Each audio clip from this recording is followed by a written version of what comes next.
اعوذ باللہ من الشیطان الرجیم بسم اللہ الرحمن الرحیم انما ذالکم الشیطان یخوف اولیاء، اے مسلمانوں یہ شیطان ہے جو تمہیں ڈراتا ہے اپنے ساتھیوں سے۔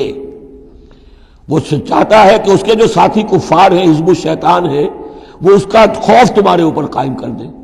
اور ایک معنی اس کے یہ بھی لیے گئے ہیں کہ شیطان کی اس تخویف کا اثر انہی پر ہوتا ہے جو اس کے ولی ہوتے ہیں۔ جو اولیاء اللہ ہیں ان پر شیطان کی طرف سے اس قسم کی وسوسہ اندازی کا اثر نہیں ہوتا۔ ذالکم الشیطان یخوف اولیاءہ، وہ ڈراتا ہے تمہیں اپنے دوستوں سے، یا ڈراتا ہے اپنے دوستوں کو جو شیطان کے ساتھ رشتہ رکھتے ہیں، جو اس کی باتیں سنتے ہیں، انہی پر اثر ہوتا ہے شیطان کی طرف سے اس قسم کی وسوسہ اندازیوں کا۔ فلا تخافوہم، تو تم ان سے مت ڈرو، وخافونی، مجھ سے ڈرو، ان کنتم مومنین، اگر تم مومن صادق ہو۔ ولا يحزنک الذین یسارعون فی الکفر، اور اے نبی یہ لوگ جو کفر کے معاملے میں اس قدر سرگرمی دکھا رہے ہیں، بھاگ دوڑ کر رہے ہیں، وفد جا رہے ہیں ادھر سے ادھر، یہودیوں کے وفد جا رہے ہیں مکے، کہ آؤ چڑھائی کرو، ہم اندر سے تمہاری مدد کریں گے۔ اب یہ جو یوں سمجھیے جسے آج کل آپ کہتے ہیں کہ بڑی ڈپلومیٹک ایکٹیویٹی ہو رہی ہے اس وقت، ادھر ادھر جو پھر رہے ہیں، تو اے نبی اس سے آپ کوئی رنجیدہ نہ ہو، کچھ نہیں ہوگا۔ یہ سارا جو ہے وہ سیلاب کے اوپر کا جیسے جھاگ ہوتا ہے، اس کے سوا کچھ نہیں۔ ولا يحزنک الذین یسارعون فی الکفر، جو لوگ یہ چلت پھرت دکھا رہے ہیں کفر کے لیے، اے نبی اس سے آپ رنجیدہ نہ ہو۔ انہم لن یضروا اللہ شیئا، وہ ہرگز اللہ کو کوئی نقصان نہیں پہنچا سکیں گے۔ یرید اللہ اللہ یجعل لہم حظا فی الآخرہ، یہ تو اللہ کے اس فیصلے کا ظہور ہے کہ اللہ نہیں چاہتا کہ ان کا کوئی حصہ آخرت میں ہو۔ وَلَهُمْ عَذَابٌ عَظِيمٌ، اور ان کے لیے تو بڑا عذاب ہے۔ إِنَّ الَّذِينَ اشْتَرَوُا الْكُفْرَ بِالْإِيمَانِ لَن يَضُرُّوا اللَّهَ شَيْئًا، یقیناً جنہوں نے ایمان ہاتھ سے دے کر کفر خرید لیا، وہ اللہ کو کوئی نقصان نہیں پہنچا سکتے۔ وَلَهُمْ عَذَابٌ أَلِيمٌ، ان کے لیے دردناک عذاب ہے۔ وَلَا يَحْسَبَنَّ الَّذِينَ كَفَرُوا أَنَّمَا نُمْلِي لَهُمْ خَيْرٌ لِأَنفُسِهِمْ، اور نہ سمجھیں یہ کافر کہ ہم جو انہیں مہلت دے رہے ہیں تو یہ ان کے لیے اچھائی کر رہے ہیں، اچھائی نہیں ہے۔ کفر کو مہلت ملتی ہے تاکہ اور بڑھ جائے، ثم ازدادوا کفرا، کفر میں اور بڑھ جائے، تاکہ وہ اور برے سے برے عذاب کے اپنے آپ کو مستحق بنا لے۔ اللہ ڈھیل دیتا ہے، لیکن یہ نہ سمجھے وہ کہ یہ ڈھیل ان کے حق میں اچھی ہے۔ ولا يحسبن الذين كفروا انما نملي لهم خير لانفسهم انما نملي لهم ليزدادوا اثما، یہ ہم ان کی رسی دراز کرتے ہیں، ڈھیل دیتے ہیں تاکہ اور گناہ کما لیں۔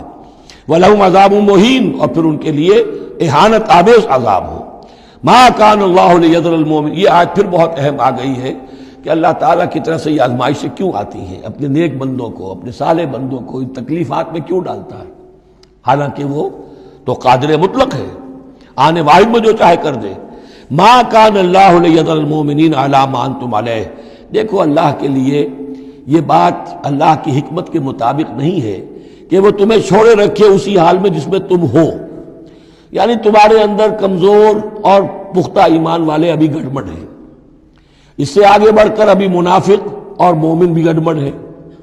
یہ گڑبڑ جو ابھی یہ تمہاری ہے، یہ آگے چل کر اگر اس کو پاک نہ کر دیا جائے، اس کے اندر سے یہ تمام ناپاک عناصر نکال نہ دیے جائیں، تو آگے کے جو اور مشکل کٹھن مقامات آ رہے ہیں، آگے تمہیں سلطنت روما سے ٹکرانا ہے، تمہیں سلطنت کسریٰ سے ٹکرانا ہے، ابھی تو یہ چھوٹی موٹی چیزیں جو ہو رہی ہیں درون ملک عرب، تو تمہارے لیے یہ ضروری ہے کہ پرج ہوتی رہے، اور وہ پرج ہوتی ہے انہی آزمائشوں کے ذریعے سے۔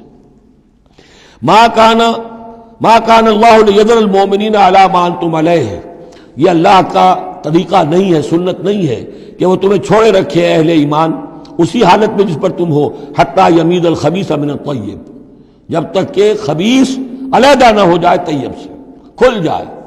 یہ خبثاء ہے، یہ منافقین ہیں، یہ وہ لوگ ہیں، یہ ففتھ کالمسٹ ہیں، بات واضح ہو جائے، اور صرف صادق الایمان لوگ وہ بالکل نکل کر علیحدہ ہو جائے۔ وما کان اللہ لیطلعکم علی الغیب، اور اسی طریقے سے اللہ تعالیٰ کی یہ بھی طریقہ نہیں ہے کہ غیب کی خبریں تمہیں دے، لیکن اللہ یجتبی من رسلہ من یشاء، ہاں یہ معاملہ اللہ تعالیٰ نے کہ غیب کے حالات کی اطلاع دینا یہ اپنے رسولوں کے لیے رکھا ہوا ہے، جس کو وہ چن لیتا ہے رسولوں میں سے، وہ غیب کے حالات بھی بتاتا ہے۔ وہ غیب ان کو از خود معلوم نہیں ہوتا، اللہ کے بتانے سے معلوم ہوتا ہے۔ یعنی یہ کہ ان آزمائشوں میں کیا حکمتیں ہیں، کیا اس میں تمہارے لیے خیر آ رہا ہے، ہر چیز ہر ایک کو نہیں پڑھائی جائے گی بچوں کی طرح، البتہ یہ کہ یہ چیزیں ہم رسولوں کو بتا دیتے ہیں۔ فآمنوا باللہ ورسولہ، تمہارے لیے طریقہ صحیح کیا ہے؟ ایمان پختہ رکھو اللہ پر اور اس کے رسولوں پر۔ وَإِن تُؤْمِنُوا وَتَتَّقُوا فَلَكُمْ أَجْرٌ عَظِيمٌ، اور اگر تم یہ دو شرطیں پوری کر دو گے، ایمان میں ثابت قدم رہو گے، تقویٰ پر کاربند رہو گے، تو تمہارے لیے بہت بڑا اجر ہے۔ صدق اللہ العظیم۔